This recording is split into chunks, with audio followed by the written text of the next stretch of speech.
বিশ্বকর্মা পূজার দিন ভুলেও করতে যাবেন না এইসব কাজ, না হলে কিন্তু আপনার জীবনে নেমে আসবে চরম অশান্তি।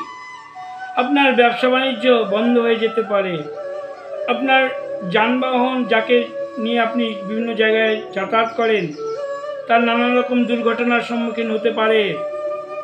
তাই আমি যে কথাগুলো বলছি খুব মনোযোগ দিয়ে শুনুন, খুব দরকারি কথা। বিশ্বকর্মা পূজার দিন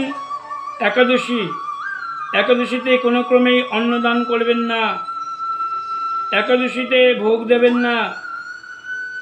কেননা ভোগ দেওয়া যায়, কিন্তু সেই প্রসাদ যখন ভক্তদের মধ্যে বিতরণ করবেন তার ফলে মহাপাপ হবে।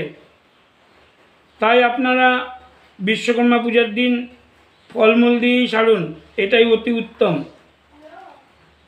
দ্বিতীয়ত, আমরা যে বিশ্বকর্মা পূজার দিন স্বস্তিক চিহ্ন অঙ্কন করি তাতে বিশেষ সাবধানতা অবলম্বন করবেন। কেননা স্বস্তিক চিহ্ন সঠিকভাবে অঙ্কন করতে না পারলে আপনার নানান রকমের দুর্দশার সম্মুখীন হতে হবে। সেই জন্য খুব মন দিয়ে আপনারা স্বস্তিক চিহ্ন অঙ্কন করুন।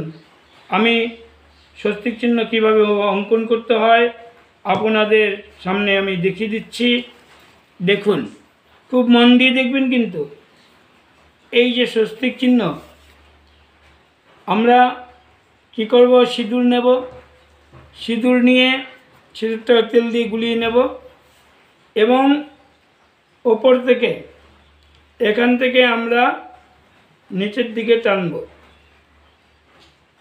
এটা হচ্ছে ধর্ম, অর্থ, কাম, মোক্ষ। চারটে যে দাগ আছে সেটা ধর্ম, অর্থ, কাম, মোক্ষের প্রতীক। তারপরে এই পাশে আমরা ডান দিকের যে দাগটা আছে সেটা দেব ক্লকওয়াইজ। তারপরে নিচের দাগটাকে দেব এবং সবশেষে আমরা এই পাশে দাগটাকে দেব। দেখুন, ধর্ম, অর্থ, কাম, মোক্ষ এই চারটি প্রতীক। সবসময় স্বস্তিক চিহ্নটা কিন্তু বাইরের থেকে ভেতরের দিকে টানবেন, তাহলে আপনার অর্থ বাইরে থেকে ভেতর দিকে আপনার ঘরে প্রবেশ করবে। এবং তারপরে কি করবেন, এই স্বস্তিক চিহ্নের যে 4 প্রকার মুক্তি সেগুলো কি, শালক্য, এই শালক্য, সামীপ্য, সারূপ্য আর হচ্ছে সায়ুজ্য। দেখছেন? তারপরে কি করতে হবে, অন্তঃকরণ। মানুষের মনের যে অন্তঃকরণ, সে অন্তঃকরণ মন, বুদ্ধি, অহংকার ও চেতনা। মন, বুদ্ধি, অন্তঃকরণ, চেতনা। দেখছেন? এবার 4 প্রকার ভাব, 4টে বিন্দু মাঝখানে থাকবে, সেটা হচ্ছে এই ডান পাশেরটা আগে দেবেন, ক্লকওয়াইজ, শ্রদ্ধা, বিশ্বাস, প্রেম আর হচ্ছে সমর্পণ।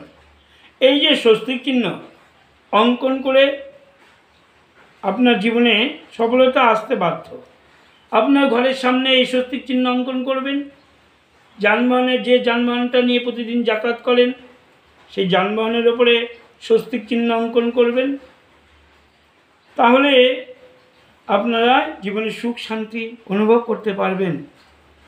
জয় রাধে, জয় নিতাই।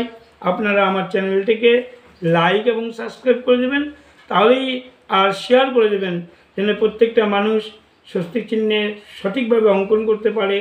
সেই ব্যাপারে শেয়ার করে দিলে আমি অনেক বেশি কৃতজ্ঞ থাকব এবং আমার এই যে কষ্ট, সেই কষ্টটা সার্থক হবে। জয় রাধে শ্যাম।